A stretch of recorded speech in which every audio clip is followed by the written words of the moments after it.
بسم الله الرحمن الرحيم والنازعات غرقا والناشطات نشطا والسابحات سبحا فالسابقات سبقا فالمدبرات أمرا يوم ترجف الراجفة تتبعها الرادفة قلوب يومئذ واجفة أبصارها خاشعة يقولون أئنا لمردودون في الحافرة أئذا كنا عظاما نخرة قالوا تلك إذا كرة خاسرة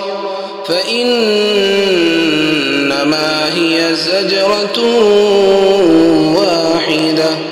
فإذا هم بالساهرة هل أتاك حديث موسى إذ ناداه ربه بالوادي المقدس طوى اذهب إلى فرعون إنه طغى فقل هل لك إلى أن تزكى وأهديك إلى ربك فتخشى فأراه الآية الكبرى فكذب وعصى ثم أدبر يسعى فحشر فنادى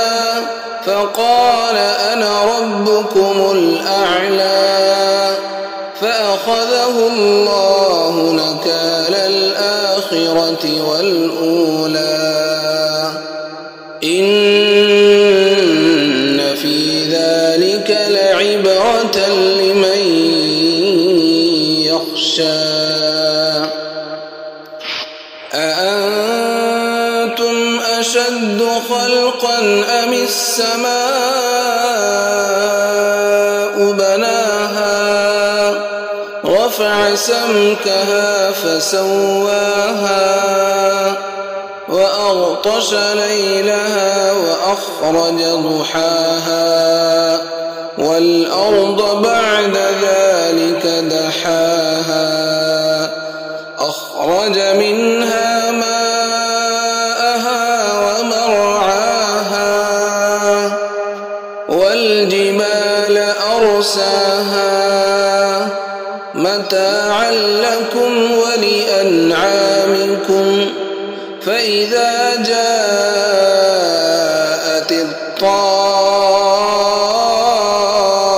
الطامة الكبرى يوم يتذكر الإنسان ما سعى وبرزت الجحيم لمن يرى فأما من طغى وآثر الحياة الدنيا فإن الجحيم هي المأوى وأما من خاف مقام ربه ونهى النفس عن الهوى فإن الجنة هي المأوى يسألونك عن الساعة أيان مرساها فيم أنت من ذكراها إلى ربك منتهاها